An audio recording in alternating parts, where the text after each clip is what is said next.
Welcome to this podcast. I believe it's podcast number 6, unless my files are mislabeled. This podcast is going to be, I guess, a relatively standard type of podcast.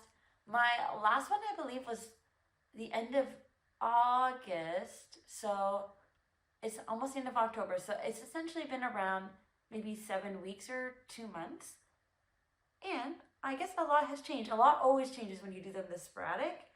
But the reason is because I'm doing school part-time, which is fortunately done December 17th. So I think I'll be able to get back into an actual proper routine once I'm done this school. It's just the schoolwork on top of full-time work and other stuff is really demanding. So yeah, anyways, I'm in between courses right now. I'm about to start a major assignment for my school, which involves working with an actual real client. And I know that's going to be demanding, so I'm going to do this, and then I might end up, it depends, but I might end up checking back in with you guys at Christmas. And I think I will do something with more winter knitting plans, I think would be good.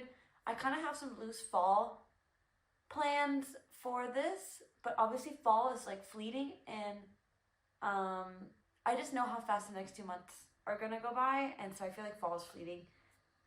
And I probably won't get to all of them, but a girl can dream. And I find I just like knowing that there's goals.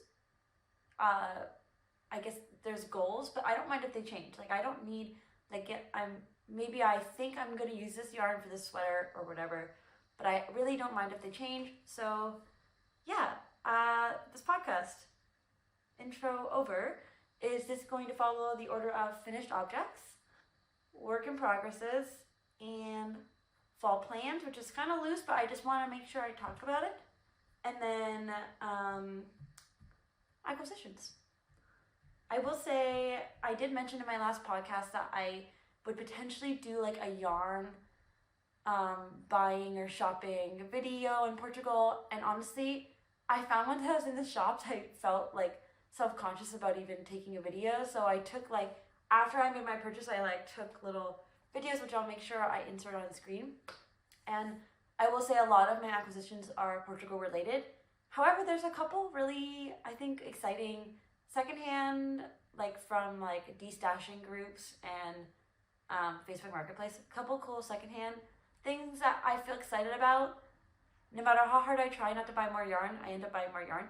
But the hope is that if I make plans for it, I will use it up. Anywho, let's start.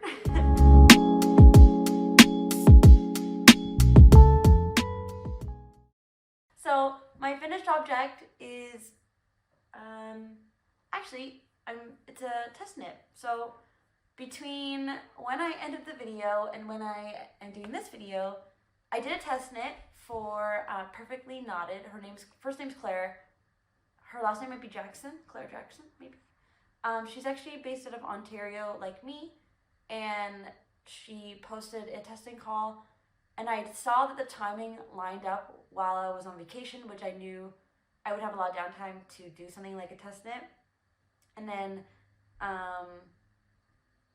words are escaping me, but I also like the design and the shape and kind of the silhouette, so I figured let's try applying. I didn't actually expect anything, but I was one of the selected testers, and yeah, I bought my yarn in Portugal, so I couldn't start it until around 4 or 5 days into my trip, actually, because I'll go into it later, but I don't even know if I will go in. Maybe I should go into it now.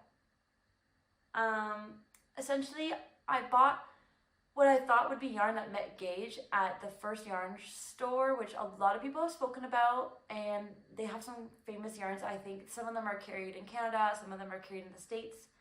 I tried to buy ones that you couldn't buy easily in Canada or the States. There's the really famous one. The store is Rosa Pomar, insert clip. And there's a really famous yarn that everyone's always talking about called Mondim. So I made sure I didn't get that one because I'm like, that, I know I have that in town. But they actually make all of their yarns, or their distributor, it's they carry their yarns and it's named after the store, so there's an affiliation there. It's always Portuguese wool, or various types of Portuguese wool. And I thought it's hard to know for sure.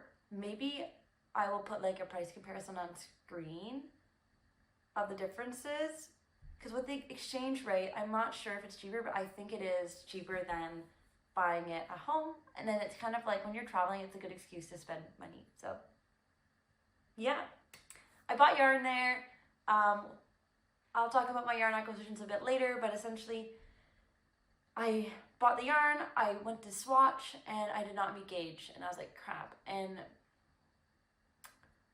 it was sad because I was like, well, I was about to go on like a 3-hour train ride, and I really wanted to start the test knit on the train ride, and didn't meet gauge, and I already have a scratch in my throat, like a tickle, so it's like, yeah, my yarn didn't meet gauge, so I didn't have that project to work on.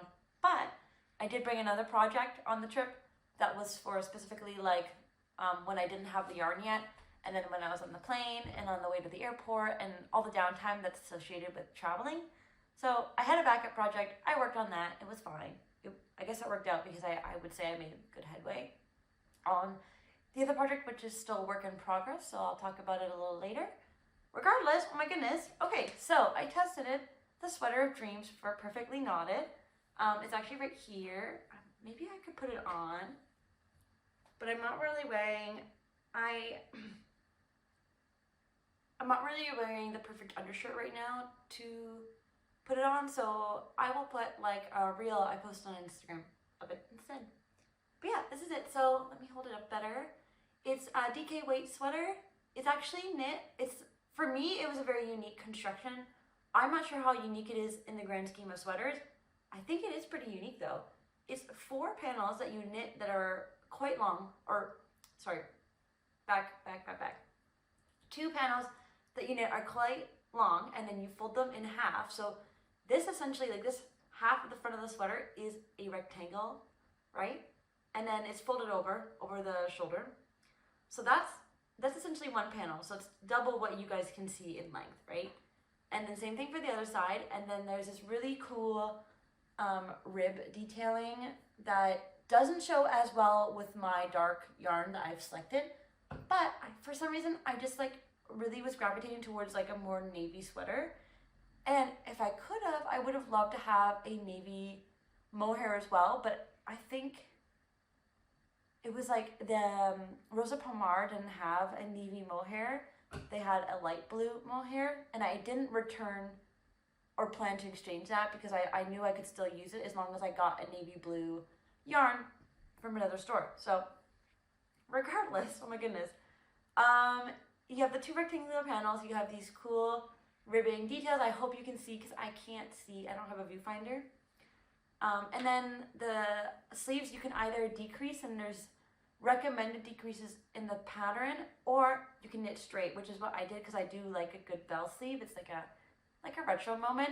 And then there's this I-cord detail at the end. And then I guess something else to note would be the neckline. Like you don't have to pick up stitches for the neckline because it's part of those 2 rectangular panels. And then the base is a 2x2 rib, and hopefully you can see it. I will find out later. So yeah, I'm quite happy with how it turned out.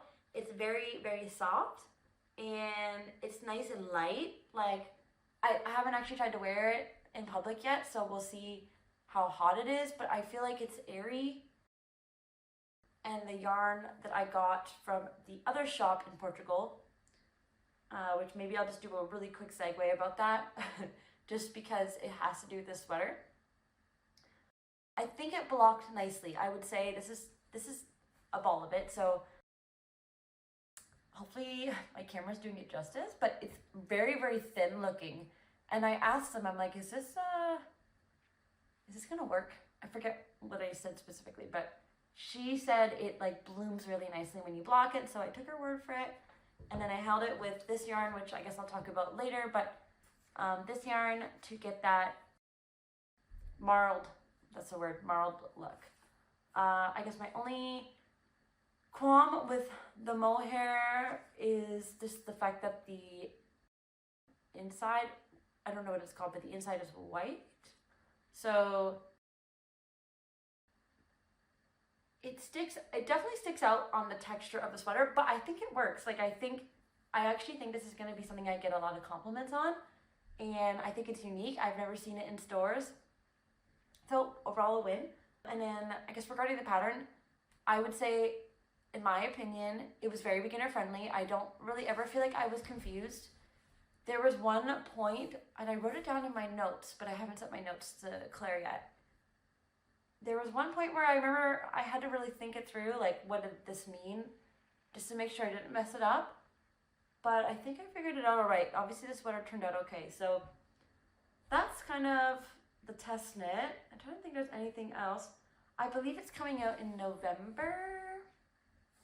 I should know this, but it should be coming out sometime in November, assuming she doesn't have to do any major iterations. And I don't think she will, because I would say everybody has had a relatively smooth sailing experience. I think, if anything, there was just a couple people who were very new to knitting and therefore confused about a couple things. But it's honestly, it's like 2 rectangles, and then I picked up my sleeves in the round, which I think is also what the pattern says. Ooh, the only thing that I guess was missing that I'm gonna recommend was there was no like recommended pickup ratio for picking up the sleeves, and I thought that would have been nice given I met Gage, so I probably would have been able to get away with that. So I super blocked the sleeves. So initially they were a bit smaller than my actual hole, but I blocked the sleeves, and I think it turned out well, and it kind of just made it a lot more seamless. Yeah, so I believe that's it. I guess the only thing to mention is, so this yarn is the Rosario's for Aurora in the colorway 24, and it's 70% mohair kid. I think it's supposed to be kid mohair, right? But mohair kid, and 30% silk. And then this one, I don't have the label, but this one's called the Ovella Negra is the shop, and then also the name of the yarn. Well, the brand of the yarn, and then Ophelia is the name of this yarn. And it's really interesting, actually. It's really dark, but then it has this like almost like cobalt blue interspersed between it. And then I want to say there's even this bit of gray that's interspersed between it, and then combining it with this landed me with what my sweater looks like. My other finished object, which is funny, is actually not for me at all.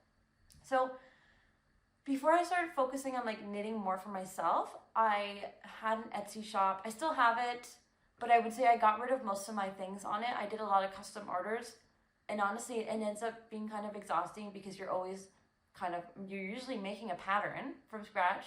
There's no test knitting, so you're kind of winging it. And I try to be as scientific as possible with my calculations, and I haven't had anything go wrong yet, but I was like, eventually this is going to catch up to me, and I really just did not want to get a bad review. Like, I have good reviews, and I want to keep it that way. But long story short, there was a customer who wanted her baby to match her a doll from a brand called Cuddle and Kind. So I made a pattern for this dress that looks exactly like the Hannah the Bunny. If you know, you know. Hannah the Bunny dress. And that was for a custom order. And then from there, I realized, I think I put it on as an ad on Etsy that this is an option. And I kept getting orders for this dress. So then what I did was I made a pattern with, and I graded it for sizes 0 to 3, 3 to 6, 6 to 9, 9 to 12. So 4 different sizes for babies. And I did test knitting, did the whole shabam. And the pattern's on Ravelry, if that's something you're interested in. So regardless, I would say actually I don't have many patterns because it's not really my jam. I think maybe one day, but I kind of am enjoying just like doing my own thing. But yeah, I made a pattern, I would say does the best out of all the patterns that I possibly have. And then she reached out to me again, one of the customers who ordered that dress, and she said, I was wondering if you could do this dress for me. So it's another doll. I can't even think of the name. I don't even know if I know the name, but I'll post a picture of it. And she asked me if I could make a dress. So because she's like a repeat customer and she said she loved the other dress I made, the Hannah the Bunny dress, I couldn't say no. I'm like, I'm not gonna say no to a repeat customer. But I will say lately, anything custom order related, I usually turn it away. I just don't feel like I have the mental capacity. And honestly, like even making this felt like a lot of work. I can't believe how big 1-year-old babies are. Like, I really don't mind making the 3-month size because I feel like you can get it done in like a weekend. But the 1 year size, anyways, I'm gonna hold it up. So this is it, pretty cute. And then it comes with a little flower beret. Let me hold it up closer, hopefully you can see. I do kind of love the process of figuring out, like looking at these dolls and figuring out, okay, how did they construct this? Because everything is hand knitted. So it's at a smaller scale, but ultimately it's been hand knit by someone. So if they can do it, I can do it too. I think it's hard to be identical because the thing with the doll is that the dress is sewed to the doll. So there's no like, you know, you can't remove the dress. There's no button placement or, not that there'd ever be a zipper on a baby outfit, but no zipper placement. So I have to get a little bit creative with that. But regardless, yeah, the flower beret, I'm gonna put that down because I feel like I'm just like all over the place right now. And then this dress, so yeah, I've already would have posted a picture of it. And then how I essentially did it was I took my Hannah the Bunny dress pattern and then I tweaked it. So instead of doing the decreases that are usually in the pattern, I almost like knit more of a rectangle because I knew I needed to achieve this like pleated look and I needed that access fabric to get that look. So then I pretty much knit, I finished the shaping for the armholes and then I bound off and sewed the pleats into place. There's like a hair on this. I had to figure out knitting this panel piece because the back is actually like a 1x1 rib, another hair. Yeah, the back is 1x1 rib. And then the front is this accent color piece. So I actually knit it. I decided to do little button shoulder straps. That's what I thought would be the easiest to get onto a baby. Because then she can just pull it on and then button the shoulders, boom. And then I knit this panel piece top down. That was the only way to get the scallops to look remotely like the scallops on the doll. So yeah, that's it. This is a finished object. I'm not gonna talk about the yarn. It's an acrylic yarn. I asked her if she wanted me to use the same yarn and she said yes. So it's an acrylic yarn. It's nothing special. I'm not gonna like recommend it or actually I will say for an acrylic yarn it's very soft. Like it's soft to knit with and I'm guessing it's soft for the baby, but the baby can't tell her if it's comfortable or not. So I would say, in my opinion, it's probably a very comfortable yarn and it's easy for her to wash. Like it's just acrylic yarn is a lot more lower maintenance for babies. And she was okay with it last time. So I'm like, okay, let's do it again. Same yarn. That's honestly it for my 2 finished objects. I feel like my next podcast, I will have quite a few. But for now, I still feel like I'm on whip stuff. Just whips. And I did actually knit the cutest hat for my friend for her birthday, but I forgot to take a picture of it. And I'm hoping I'll see her wearing it one day and I can take a picture. But honestly, it was gorgeous. It had like this Manos, I think it was Manos del Uruguay yarn, and it's like honestly just like so stunning. It was like I want to say the base was almost like a light pinky purple, but then it was variegated, so there was yellows and pinks and oranges and green and blue. It was like every color of the rainbow, and it was honestly, it was so soft. It was so nice. And then I held it with a thicker light pinky purple mohair, and oh my god, this hat was just like it was like the equivalent of a marshmallow. Like it was really nice. And actually the pattern I used was White Owl Crochet Co.'s Seismic Beanie, and then instead of doing the twisted rib, which is what the pattern calls for, I just did regular rib. But other than that, I would say I followed the pattern, and it's a great pattern for a beanie. I know there's a million beanie patterns out there, so even honestly, I think I have quite a few patterns saved, but they're all slightly different, but like, or not even saved, like purchased a couple patterns that are all kind of different but similar. So yeah, it is what it is. I just have lots of options, I guess. So that's technically a finished object. I don't have any proof that I finished it or that it exists, so I can't even like, you know, do the whole spiel on it. Plus, I would say the mohair I used, which was super cool, and like honestly, it just pulled the whole thing. It was just amazing. But the mohair I used was like a secondhand, really retro vintage mohair, and then the other one was, it might still exist, but because I don't have the hat, I'm not gonna stress about putting all the info on screen. So yeah, those are my finished objects. Also, apologies, I hope I'm not going too fast. I will be putting links to everything below. I will be putting information on screen, and I do feel like I'm hustling a bit in this podcast, so it's only, I swear it's only because I spent so long making notes. My energy, I will say, is like rapidly declining. So I'm gonna make the most of it, and I'm just kind of rambling to you, and if you like it, you like it, so works for me. Okay, so whips.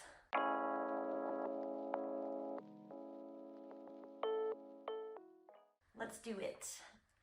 One whip I'm working on right now, which I want to take a picture once I make more headway. Take a picture and submit it for the tomato soup core. Is it make-along? It's a make-along because it's sewing and knitting. That's being run by High Fiber Knits, the knitting page, and then there's one other person. I guess I'll put their name on screen, but they're more in the sewing realm. And this was a vision I had. So I have this like, this is the yarn I'm knitting from, but I wanted to actually get the ball of yarn. It's like it almost feels like more of a pumpkin burnt orange than a like red, deep red or a coral sort of burnt orange. And my mom got it for me at one point when she was at Fabricland. It was on sale, I believe. I don't think she paid full price. And it's Taylor Yarns Wool Basics. It's a 60% wool, 40% acrylic. She got me 2 balls of this colorway and then 2 of a yellow, like a golden yellow colorway. It's a worsted weight yarn or medium, and I think that's it. So I held it with, I got a whole bunch of mohair. It was ages and ages ago now, but I got a mohair bundle, I guess, secondhand. It was like, I must have got like, honestly, 15 like balls of mohair, but different colors, like literally like almost like one of every color for $40 Canadian. So too good to pass up. And honestly, I have been like, if I find a way to use it, I have been making my way through using it. The only thing is, this one in particular, I think was the only one that didn't have a label. I may or may not have figured it out on Ravelry just through researching different mohairs. I actually might have found it, to be honest. But I don't actually know if it's made anymore, so I'm not going to stress about putting this on screen just because it was secondhand, and I just feel like, for example, I don't expect anyone to go and buy this anyways, but I just don't want to let people down about a yarn that maybe isn't available anymore. So yeah, I held this and this together. I actually thought the finished fabric, so I'll share that, would be, I don't know if you'll be able to see it very well, just would be a little bit different. I was hoping that almost the neon-ness of this would create a more neon effect with this, but let me just see. Yeah, I would say like the thicker, I guess it's a wool acrylic, thicker wool acrylic is dominating more than I hoped because it's thicker. I just think it's just kind of the way the cookie crumbled. So, but yeah, I guess to talk about the pattern that this is, it's a hat for me, and it's from the Knit This book by Veronica Lindbergh, I believe. This one that my fiance got me for Christmas because I asked for it, but it was an investment, like a really solid investment, like with shipping and everything. So it had to be a gift. I don't know if I probably would have eventually justified it, but it was a whopper. The price isn't even on here, but it was a whopping amount of money in my opinion. So I'm working on, let me just get the page. The Hello There Mohair beanie. Now, Veronica uses three strands, of silk mohair to achieve this sort of like marshmallow vibes. If you know what I mean, like just holding mohair together has that effect with like bigger needles. I guess it ends up being, so it says 10 stitches for 4 inches. That's in brioche, by the way, that's in brioche. 14 stitches for 4 inches in stockinette, because it starts, essentially the rim, or the brim, is a brioche, right? And then the body is just stockinette. So, really cool combination. I think, I'm not actually sure yet, but I'm pretty sure the brim is folded like once and then once more inwards, if that makes sense, to give like not like the raw edge that you have here, but like to have a folded edge, right? It's on 4mm needles, and actually let me just see, I don't think I'm actually using 4mm. So because I obviously, no, my laptop, because I substituted yarn for this one, and obviously just kind of using what I have on hand to, I think, get a color that will flatter me when I'm wearing it. No, my laptop just like closed. Yeah, anyways, I did, instead of 4mm needles, I did 4.5mm needles, I'm pretty sure. And these are just ep.6 interchangeables. Pretty much that's all I use. As of right now, I can't like justify anything more than that.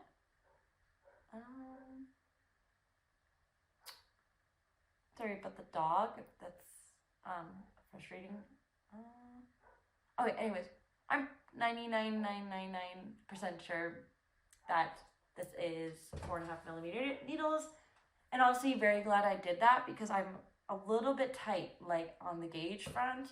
I didn't do a gauge swatch, I just kind of hoped for the best, because I knew it'd be really close. So it fits over my head, it's a bit tight, but I think it'll be fine. So I think it'll be fine. Let me just see if there's anything. Oh yeah, so this brioche here, let me hold it closer because I know I'm probably like moving things all over the place. This is actually my first time doing brioche, and honestly at first I was like, what is going on? Like, I was actually a lot more confused at first, because there was just like a steep learning curve for the first like maybe 4 or 5 rows in the round. Also, like, I think getting started in general was just a bit weird. So the silver lining is that I'm gonna fold this in anyways, so you can't see the fact that my first couple rows are not correct. But because, let me show you, because it's the first couple rows, if you can see it at all, it kind of just looks like it's a result of going from like the cast on edge into the brioche to me. Therefore, I think to anybody on the street, like, they'll have no clue. And also it's gonna be tucked in, so like it'll be gone, you won't be able to see it. And I actually somehow lost a stitch here, but this was obviously like in the first or second row, and there was one other hole here, there's a hole here, but fortunately I'm folding it in so nobody will know. And now I feel like I've got the hang of the brioche. Like, I don't even have to look at the pattern anymore. Initially I was like constantly looking at the book being like, what do I do next? And like, I don't know why, but it was just weirdly steep for me to pick up on what this meant.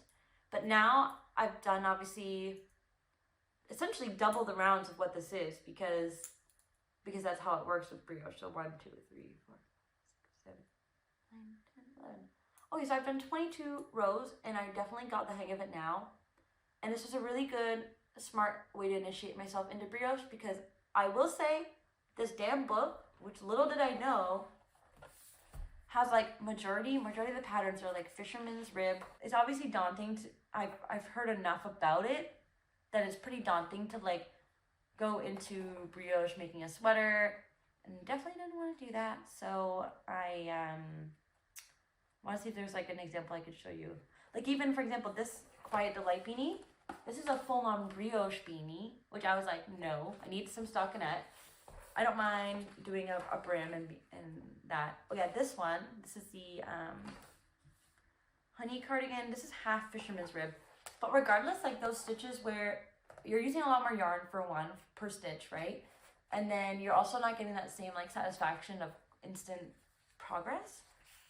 Yeah, so great way to learn brioche. I'm glad I figured it out. Initially, I was like, whoa, now I see what people are talking about. Now I feel like I can look at it, like I can look at this and be like, oh, I know where I'm at. Like I don't have to like, I mean, I'm using a row counter just in case, but now I feel like pretty confident that I can look at the stitches and know exactly what I need to do. Yeah, I'm overall excited about this. Like, I'm hoping it'll just be that perfect hat and it'll just look really cute. And this bright orange color is totally, I would say it is a really complimentary color for me. I hope it looks like that on camera as well, but I would say it's very complimentary. I bought a shirt from H&M that was like, not this color, but in the same color family, like really bright, deep orange. And honestly, I just feel like a freaking model when I wear that shirt. It's just so pretty. And it's partially the cut of it as well, but the color on me is really, really, really nice. So I'm gonna try to lean into this orange and you'll definitely see, I wasn't even consciously leaning into the orange, but you will see I'm leaning into blues and oranges for this current season. I don't know why, but because funny enough, I've never been like a big navy blue person. I have a couple items, but for whatever reason, I've been drawn to blue and oranges clearly, and I think it's going to be nice, so I'm excited. So I'm going to move this out of the way because I think I've talked enough about that. Okay. So then we're on my last podcast 2 months ago.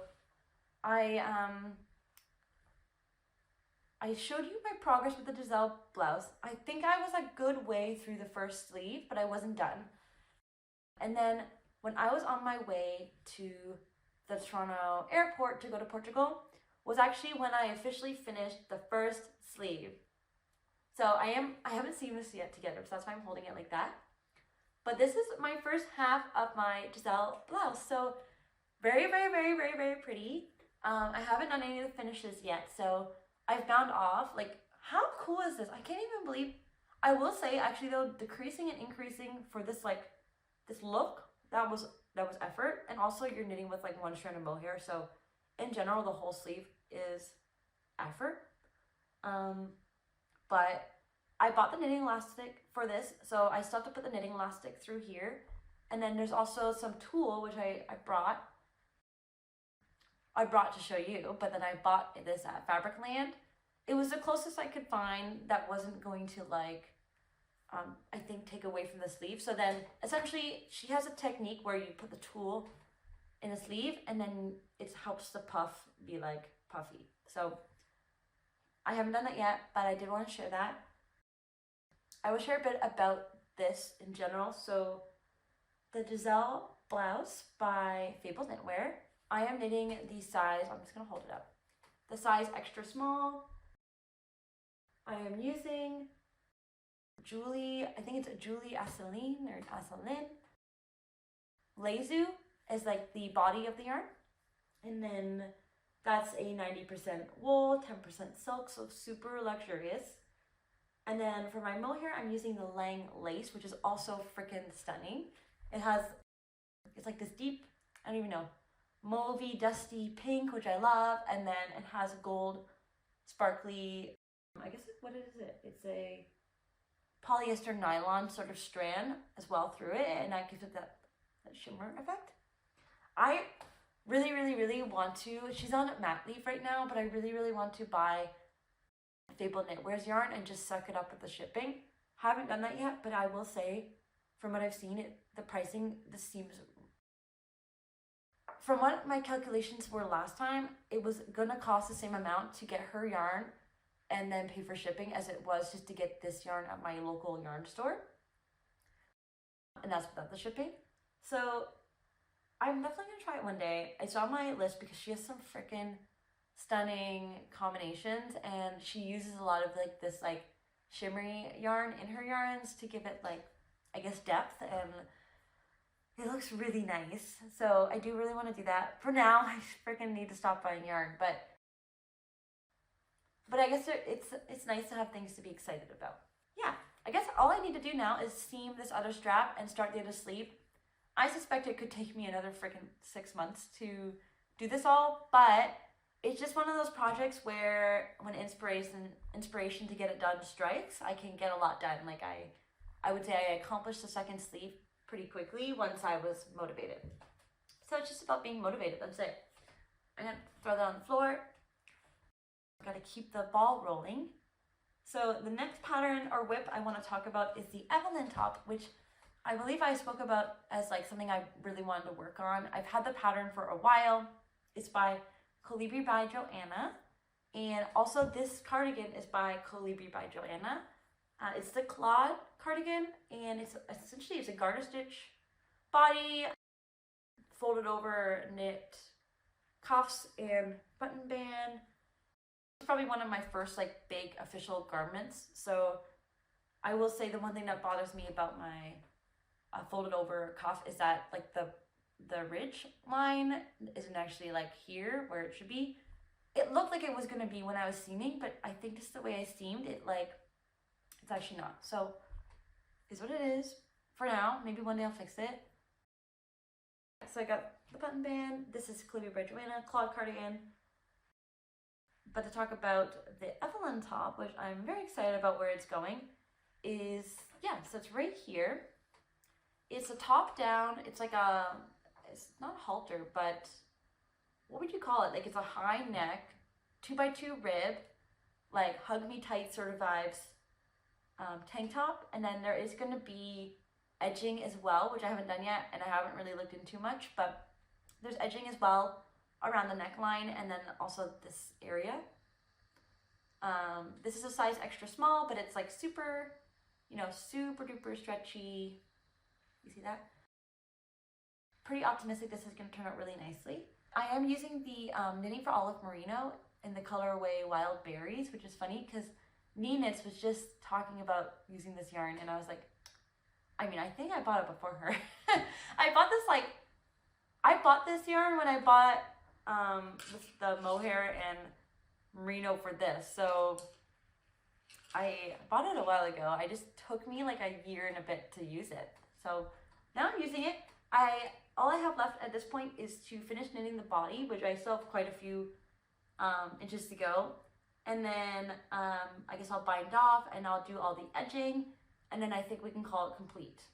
Pattern calls for fingering weight yarn and 3mm needles. So I'm using my collage square needles, if you can see those, or like squares.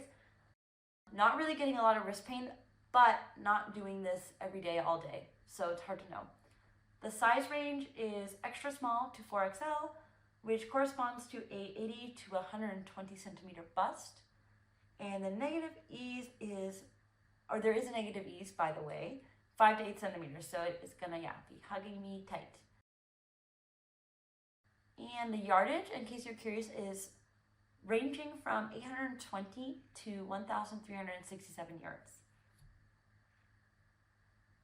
Yeah, and then overall, pattern I think has been very easy to understand. I'm trying to think if there was ever a point where I had to fill in the blanks, but I think for the most part, I've just been following the pattern for size extra small. Very happy with how it turned out, and I think it's gonna be looking quite professional when it's done. So I'm excited about this one.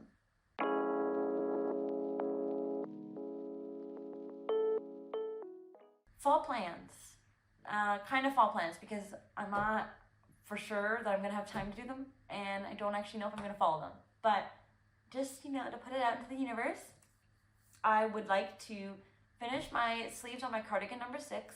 Very lovely, bulky weight pattern with 3 strands of mohair. So now that it's getting cold again, I feel like I can get motivated to do it.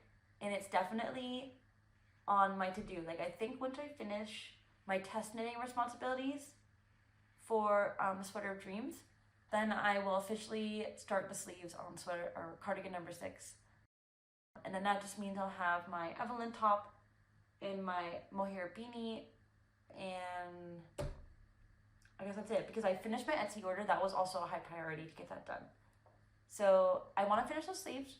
I'm knitting a size extra small, but all the other information is in so many podcasts, because that essentially went on hold. Like, once it got warm, I stopped working on it, probably in April or something, and then finally going to start working on it again now that it's getting cold.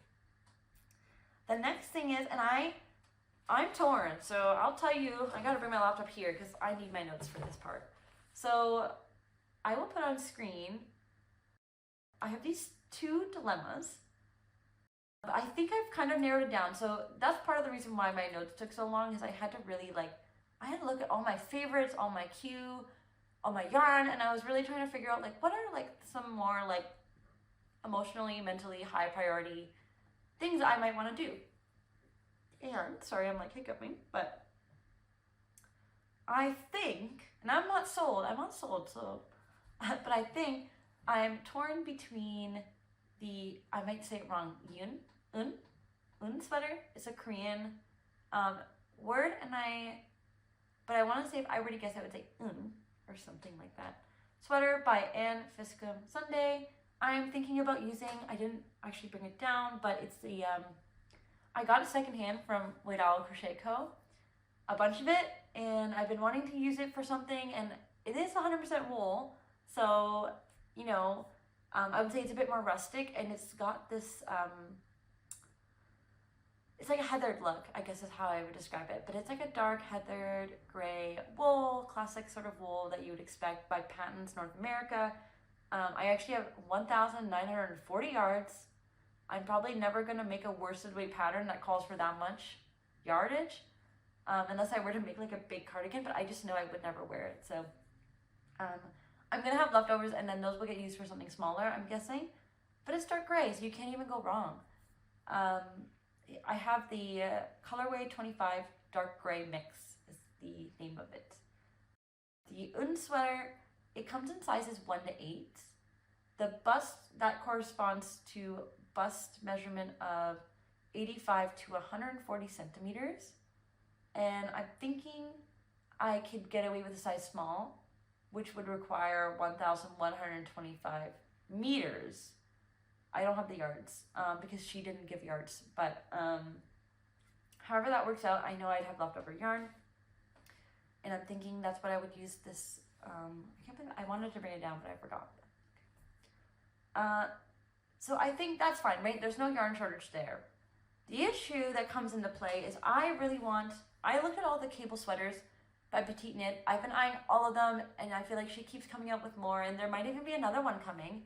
I was also eyeing the cable sweater by Veronica Lindbergh or Kutovakika and the Salty Days, but then she has another one. Oh, she has so many. But yeah, I think I've decided and narrowed down based on what I think will make me feel the most satisfied, and that is the Moby Sweater by Petite Knit. I would really love to use this. I've shown this to you before a few podcasts ago. I ordered it from Bendigo Wool and Mills in Australia. It's like a greigey, it's more brown and warm, but I would still say it falls into that weird greigey category. It's an 8-ply, it's rustic. The colorway is Pebble, which is the most aesthetically amazing name. And the shade is also 901. I don't know what the difference between Pebble and the shade is, but you know. It's 100% wool, so it's a rustic wool. It calls for 4mm needles, which, does that line up? I think it, oh, I remember. So then this actually classifies, according to Ravelry, so you never know, but this classifies as a DK weight. And actually one ball is 400 meters, and I have 3 of these, so I guess I essentially have 1,200 meters of this. And it was very cost effective. I talk about it in previous podcasts. So if you're curious, you can check it out. Anyways, I would love to use this color to make a Moby sweater. I just feel like that would make me feel complete, and that would satisfy that cable sweater desire that I have, and I just think it would be really classy. The issue is this, although I will say this looks like a freaking worsted to me, maybe once you're knitting with it, because if you see I pull on it, it's thinner. Once you're knitting with it, I'm guessing it becomes a DK. In which case, I will have to do gauge swatches to find out, but I would potentially need to hold lace weight yarn with it. But I don't want to do mohair because I am experimenting with mohair, no doubt, and I will continue to, but I don't want to knit everything in mohair because I don't actually know if I'm going to like it or not. So I'm just taking risks everywhere, you know? Bought a lot of mohair, but you catch my breath. So I'm thinking about, I got this from Facebook Marketplace, and it's this 100% baby alpaca. It's called Ep.6 Alpaca Cloud. Oh my god, sorry, I moved the table again. It's alpaca cloud, 100% baby alpaca. It's a lace weight and secondhand, so always good because you get good deals, which is good. The colorway Willow Bee, which I have in other yarn as well, or other variations of their yarn. It's 440 yards for 50 grams, so I guess, I don't know if that's standard or not, but I'm thinking if I want to meet this worsted weight gauge of the Moby Sweater, that it would be, and it would work if I held these two together, right? The issue I run into is that I have 880 yards of this. I have 1,200 meters of this, which is around 1,300 yards. And the Moby Sweater calls for, where'd it go? 1,300 to 2,100. Wait. Oh, it calls for, yeah, or I'll speak in meters. It calls for approximately 1,200 to almost 2,000 meters, depending on your size. The size is available. I'm sure every podcaster has talked about this, but they are extra small to 5XL. Stay tuned. Okay, so I think I left off with saying I have 180 yards of this, which is obviously not enough. And I have 1,300 yards of this, which is only going to make me an extra small. So although I really, really want to make a small, I might have to make the extra small and block it. I might be able to get away with it. I have to like figure out what those measurements look like. Wait, I just looked at the measurements right now. I actually fall into the extra small category. So in that case, I could get away with 1,300 yards. It's gonna be just enough. And then I don't have enough of this. So I need to check, but if it's still for sale, I might just buy one more and then top up this amount, and then therefore I will have enough to meet gauge and make the Moby Sweater. So that's kind of where I'm at. And I was humming and hawing because technically, funny enough, I have a lot of the Patents North America wool. What is it? Classic wool. There we go. Classic wool worsted. I have enough. It meets gauge, and I have plenty to make the Moby Sweater. But then for the Eun Sweater, and then the Eun Sweater, I have enough of this to easily meet gauge with. Well, I still have to buy one more. So I think I've already answered the question for myself. But initially, I was debating if it would make my life easier to swap my use of yarn and either like maybe just make a shorter sweater, you know, they just decrease the size. So that's kind of where I'm at with, this is more like my potential fall knit plans or with yarn I already own. I am going to go into the yarn I got in Portugal and some yarn I got secondhand, and I'll talk a little bit about potential projects I'm thinking about. I'm just organizing my yarn right now. Potential projects I'm thinking about for these yarns. Some of them are certain, some of them are just kind of like, this is what I think right now, but it could change, you know?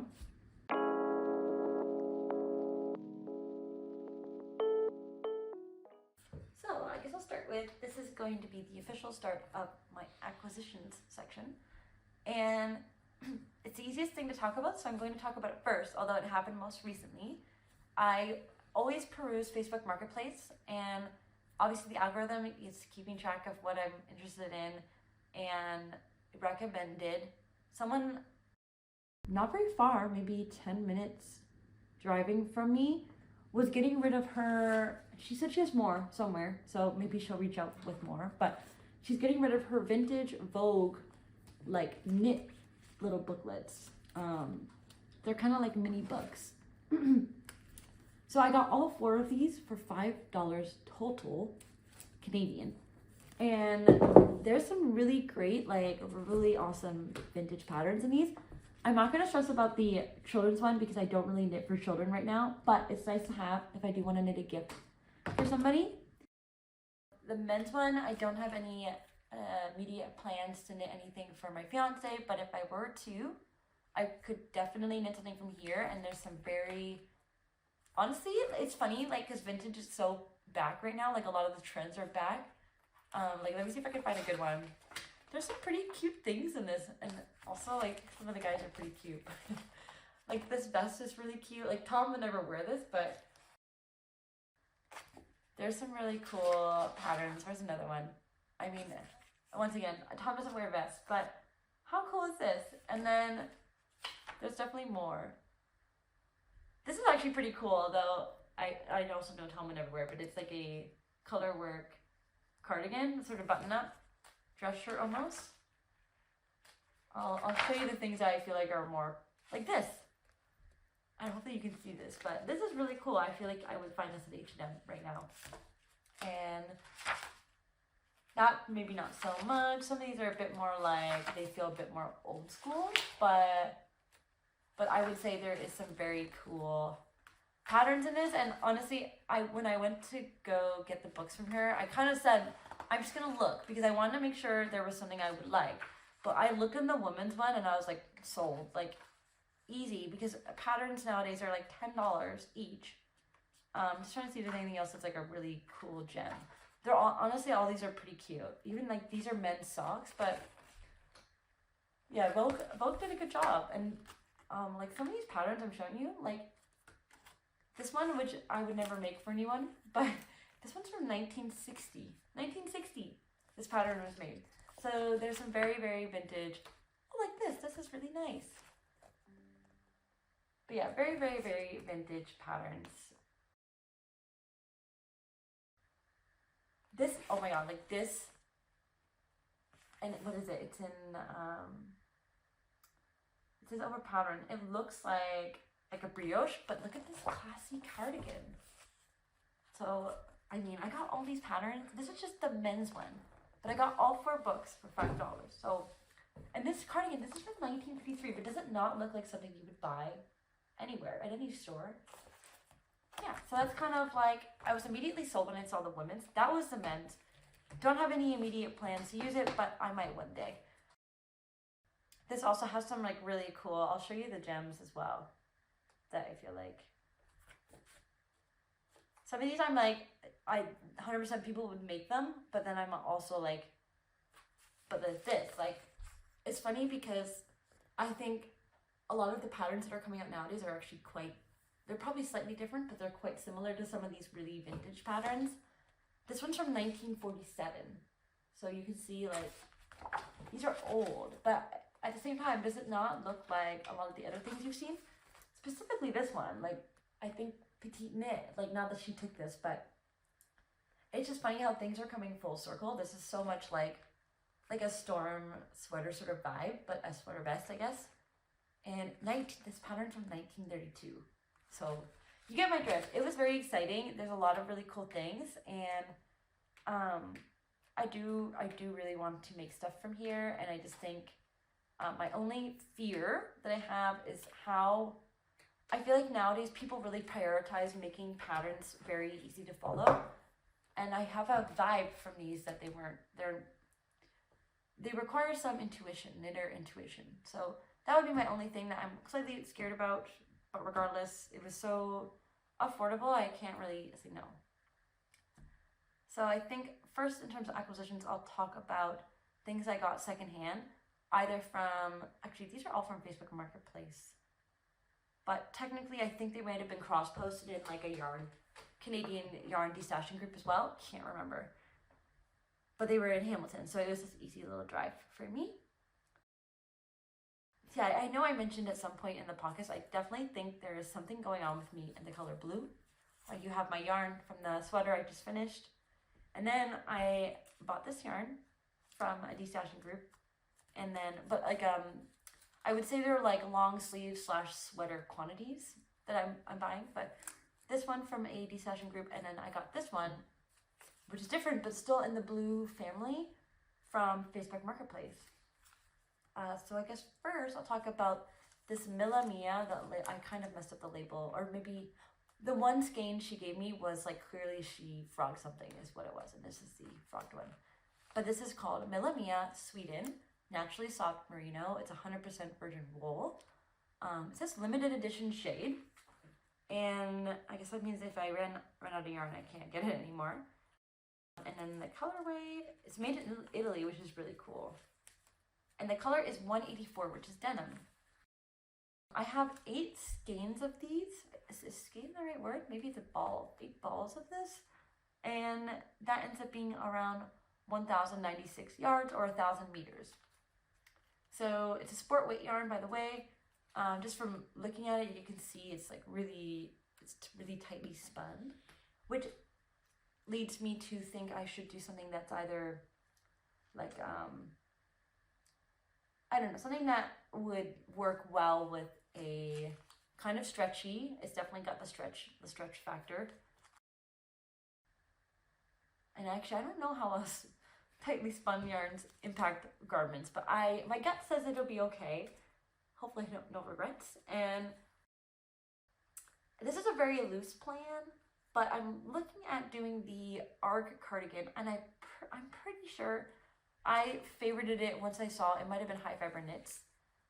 Posted a video about free fall knitting patterns or something like that. So this is a free pattern, but it looks really like a good solid basic, and I feel like this color would be really nice and I would actually use it in this color. And it happens to meet gauge. So it's by Sigrid Marie Blom, but my word is like underlining it, so what does it say? Blom, yeah. It comes in extra small to 4XL. It uses 830 to around 1,500 yards, depending on your size. But it just looks like a nice classic, and it's free. So I think that this yarn would lend itself really nicely to that cardigan. Oh, oops. Okay, wait. So I actually had 2 different plans. So I'm also debating the Woodlark Sweater by Lynette. It just looks really pretty. I mean, I'd have to do a gauge swatch to see if this yarn actually worked well with the type of cables that it's using, but it has either cables or a cable look to it. Really cool. I know I have it on screen, and the size range is XX small to 4XL, or a bust of 44 to 60 inches is what it says. It calls for 1,200 to 1,800 meters. Oh, that's what it was. And it's made with 10 to 14. Oh, is it inches or centimeters? I'm thinking it's inches. Positive ease. Funny enough, one of her samples, it looks like, is not this color, but it's that vibe, like a soft blue. And definitely makes me feel inspired that this could be a really great Woodlark sweater as well. The only thing is that yardage wise, I think I'd be a bit short. So food for thought, the sleeves do look quite long on her, like a really like past wrist length sleeve. So I could shorten the sleeves and I could shorten the body a bit, and I could probably get away with how much I have. So that's the end of this one. The next one I got from Facebook Marketplace is this ep.6 that I just felt drawn to. I don't know why. And also, like, depending on like what light it's in, like if I hold it in front of the camera, it looks like a dark blue, but then in other light, maybe like natural light, it looks like a teal. So it's got this really cool heathered look that I can't really describe, and I don't even know if I don't know how the camera is capturing it right now. I'll find out later. But yeah, it's called Sapphire Heather. So honestly, the name is really fitting. And Eun Treasure by ep.6. It's a sport weight again, 100% baby alpaca, so it should be really soft and just light and, I don't know, nice. Drapey would be good too. I have in total of this one 990 yards, and I would say it's much looser, loosely spun. So I don't know how that impacts the garment, but it's an observation I have. And my plan, and it's funny, I say things on Instagram when I see something that I think is cute, and then I try to go through and like add my saved things. If they're in Ravelry, I'll put them to my favorites list so that I can have like a stockpile of everything I'm interested in knitting. Funny enough, I came across like, they were all different people who made the same shirt, and it's the Lane Loop Tee, by Other Loops. And I favorited it like several times from different designers with different different knitters with different modifications. So clearly, I really want to make this top. No matter who makes it, I want it. So I think that honestly this would be a really cool sharp color for the Lane Loop tee. The only qualm is it calls for a DK weight, and this is a sport weight. So it'd be a pure experiment to see if I could somehow make it still work. I think drape-wise, this would work really well for the drapiness of this and the classiness and the softness of this tee that I'm looking at on my screen. The pattern itself calls for 820 to 1,312 yards. The size range is extra small to XXL, so a bit on the smaller side. Excuse me, this correlates to an 80 to 120 centimeter bust. So it's gonna just ultimately be for me an experiment to see if I can make this work for the gauge. I ideally don't want to buy like lace weight yarn to hold with it. So I might just see if I can make it work, but I'm hoping I can just make it work with either a larger needle size or aggressive blocking or something like that. That would be ideal because I think this would be very sharp. And okay. So the last thing from Facebook Marketplace, I believe, and the rest is Portugal, is this beautiful Cascade 220. It's like, the girl had it called, she called it coral. And I would say it is like a coral, but it's also like, depending on the lighting, like a deep orange, but then it has this pink undertone and it definitely has coral vibes in person. I have no idea how the camera is looking at it right now. It might look more red, like it might look more like a deep red on camera. But yeah, it's Cascade 220. It's 100% Peruvian Highland wool. It's a worsted weight. And the colorway is 7830. And I have 880 yards. So not enough for a big oversized sweater by any means, but enough to do something smaller. And my plan, what I'm thinking is, what I think the style of sweater that would look really sharp with this would be the Port Sweater by Ozetta. I'm seeing 785 to around 1,500 meters for this one, which means I should be able to squeeze a size small or extra small out of this. The Port Sweater does have 9 to 10 inches of positive ease, and the size range is extra small to 5XL, correlating to a 40 to 69 inch bust. So good there. I just think this could be a really nice color. It would be definitely a statement sweater, but it would be really nice. So that's it for my Facebook Marketplace acquisitions. And next is my Portugal acquisitions. I obviously mentioned a couple things already. The first store I went to was Rosa Pomar in Lisbon. It's funny enough, I think I went there like 2 times technically. Once at the end of my trip and once at the beginning. And I bought a lot of stuff and I had to carry it around Portugal the whole trip. So it ended up being a lot, but it's just hard when you want to take advantage of opportunities that you have. So it kind of just is what it is. The first thing I want to talk about is this. So this is the, let me hold it up closer. It's the Retrosaria Super Soft yarn. It's 100% wool. Its colorway is 383. It's like a greeny brown is how I would describe it. Maybe not like a khaki, but it just depends on the lighting. I have no idea how the camera's picking it up. But it does have a bit of heathering in general, so it's hard to pinpoint the color. But I thought I would hold this, which is, I guess, lace? Fingering? It might be a fingering weight. It also might be a light fingering weight. My plan is to hold it with this more like chocolatey brown mohair. Also the Aurora. Again, I bought a lot of Aurora. So this colorway is 50 and it's, yeah, this like deep warm, it's more warmer chocolate brown, I would say. And once again, 70% mohair kid, that's what it says, 30% silk. And want to hold it together.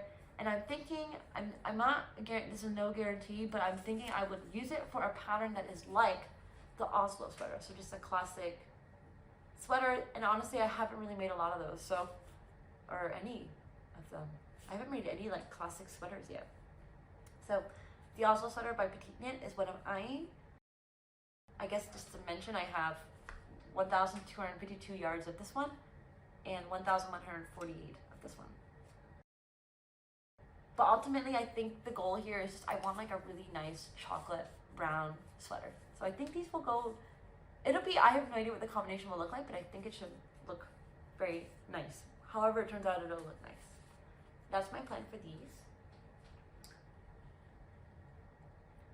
The next thing I ended up getting, so I know at the beginning I mentioned I bought yarn for my test knit, and I had to eventually go back to return it because it didn't meet gauge, and I bought yarn elsewhere for the test knit. So instead of returning it, I just exchanged it, and I got this. I was there for a bit, but I did go there with a plan. It's called the Rosa Pomar Beiroa. Let me see if I can show you. So it's mostly like this light sage green, I would say, but then it has this dark brown in it. And I don't know how it's gonna resolve. This is like actually a really chunky dark brown, you can see.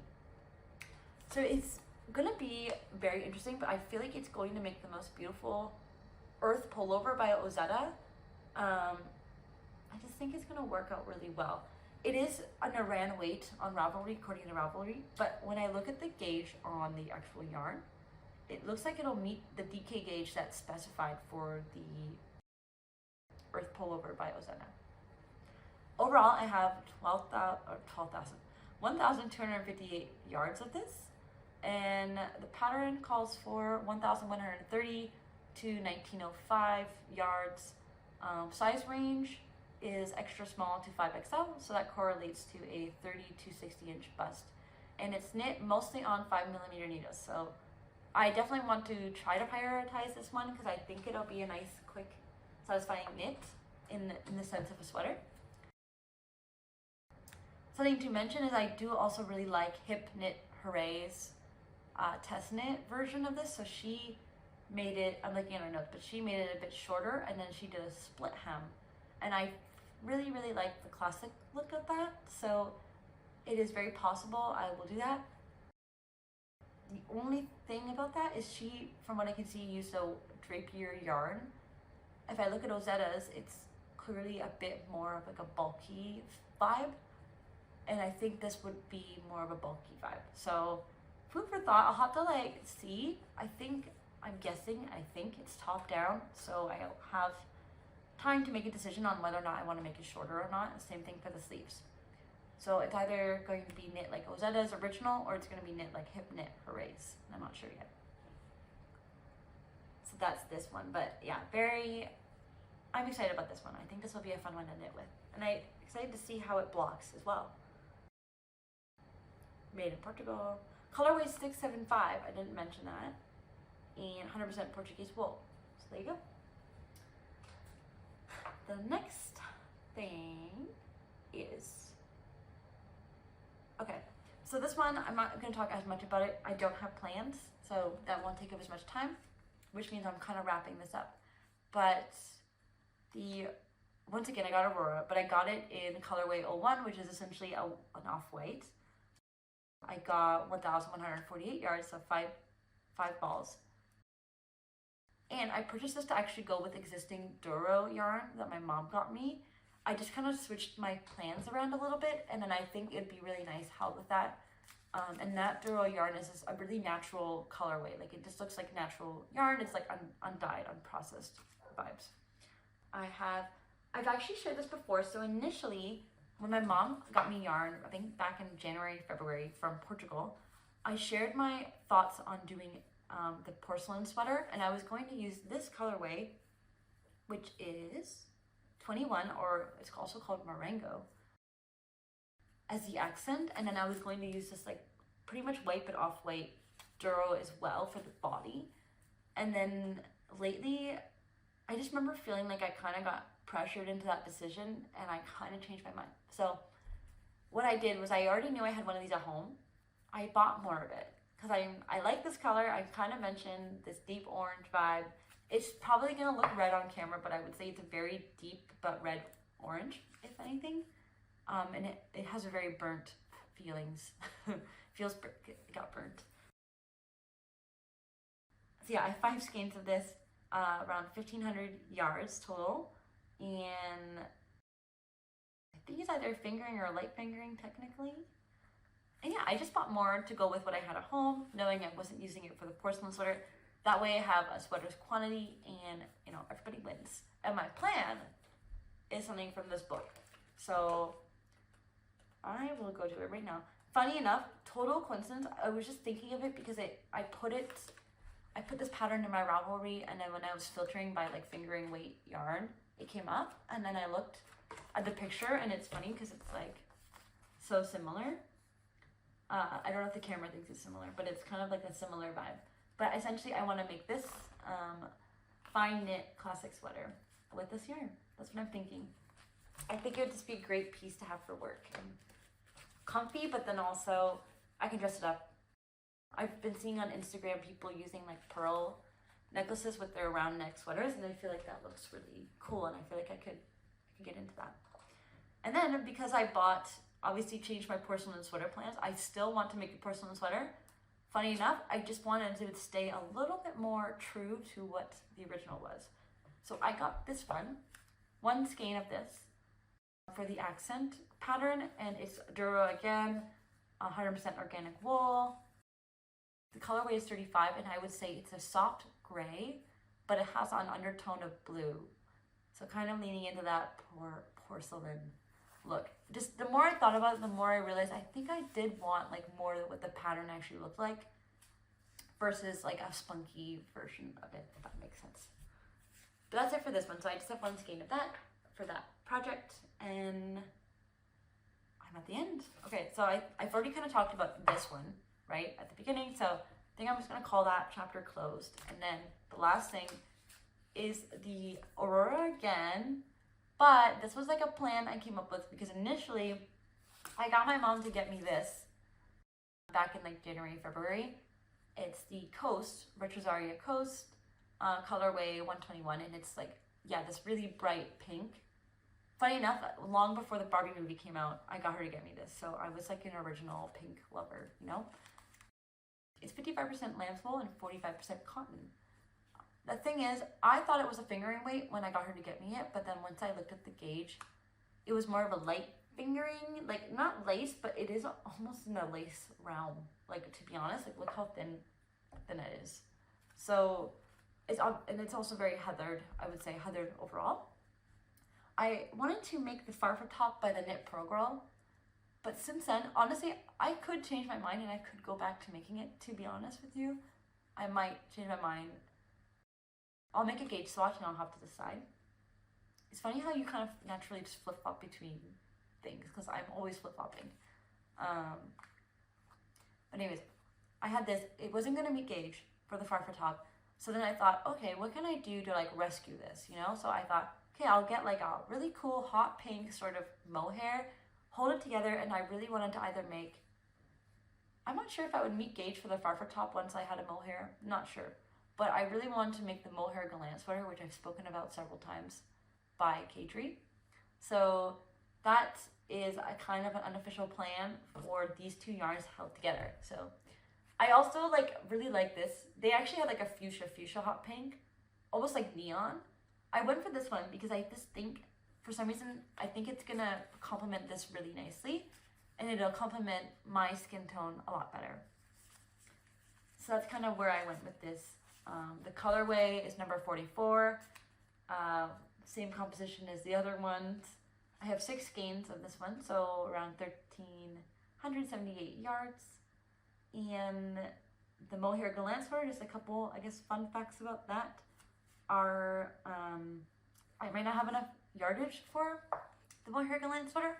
That being said, I thought I wouldn't have enough yardage for my sweater of dreams. Like, it looked like I was gonna run out, but I had a lot left over. So perhaps I somehow knit to a tightness that uses less yarn than predicted. I have no idea.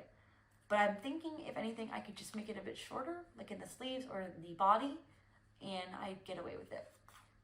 But about the Mohair Gallant sweater, I've spoken about it several times because it calls for 1,378 to 2,756 yards.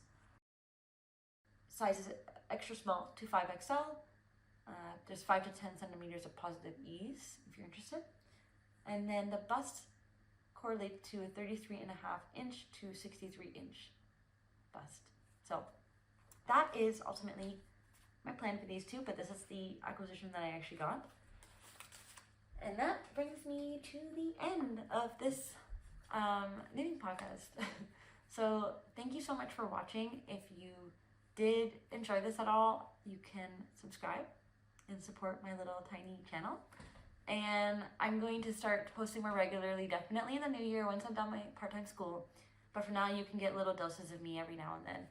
And I think that's about it. So thanks so much for watching if you're still around, and I'll see you next time.